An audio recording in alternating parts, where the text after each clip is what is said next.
It's a classic summer scene. The sun is high in the sky on this perfect August afternoon. Kids are playing in their front yards, laughing and chasing each other. Then you hear it. A faint, tinkling melody floating on the breeze. It's the unmistakable jingle of the ice cream truck. For generations this sound has meant one thing. A sweet, cold treat is just around the corner. Kids drop their toys, race inside to beg their parents for a few dollars, and then sprint down the street, a joyful mob chasing after the brightly colored vehicle. It's a picture of pure, simple happiness. But for some, that happy music has a darker undertone. A shadow of fear has crept into this idyllic summer ritual. Over the years, a persistent and scary story has taken hold. So, how did a simple ice cream truck get such a terrifying reputation? The origin of this myth isn't a single event. It's more like a slow drip of fear, fed by several sources over many decades. A big part of it comes from a general cultural anxiety that ramped up in the 1980s. High-profile child abduction cases, though incredibly rare, received massive media attention. Parents were suddenly told dangers lurked around every corner. This newfound fear needed a villain. The ice cream truck was a perfect candidate. Think about it. Its entire business model is based on attracting children. The truck drives slowly through neighborhoods. It plays music designed to get kids' attention. It offers them candy.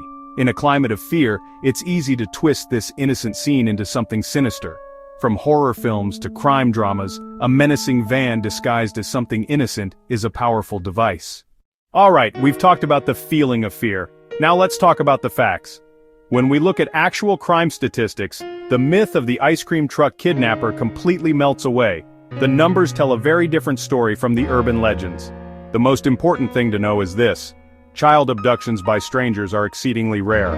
According to data from the FBI and the National Center for Missing and Exploited Children, the vast majority of missing children cases are runaways or involve a family member. Stereotypical kidnappings by a complete stranger are the least common scenario. Of those already very rare stranger abduction cases, is there evidence ice cream trucks are a common method? The answer? No. Databases and crime reports show no pattern of kidnappers using ice cream trucks. Perception versus reality. The fear is big, the data is small. A child is statistically more likely to be hurt in a common household accident or a car crash than abducted by a stranger in an ice cream truck. The disconnect between the low statistical risk and the high level of public fear can be largely traced to one powerful force: the media. News outlets, both local and national, understand that fear sells. A story about a potential threat to children is guaranteed to get clicks, views, shares. It spreads fast online. The incredibly rare instances of stranger abductions are often given saturation coverage. This creates a distorted perception of risk, the availability heuristic. Social media accelerates that spread. A single unverified post can trigger a wave of panic. This constant state of alert is exhausting for parents and frightening for children. It can instill a generalized fear of the world, making normal childhood activities feel risky. Urban legends and outright hoaxes spread like wildfire online. Someone can invent a scary close call and within hours it's everywhere. They are building a mountain of fear on a foundation of fiction. This makes it hard for families to gauge the real level of danger between scary stories and joyful reality. So we've busted the myth that ice cream trucks are a hotbed of criminal activity.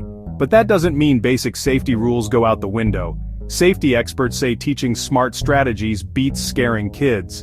The old stranger danger mantra is outdated. Most strangers are not dangerous. Tragically, most harm to children comes from people they know.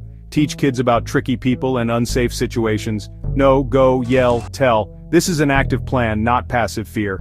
For ice cream trucks, focus on traffic safety. Look both ways before crossing the street. Stand on the sidewalk, not in the road while waiting. Go with a friend or sibling. Enjoy the treat and stay safe.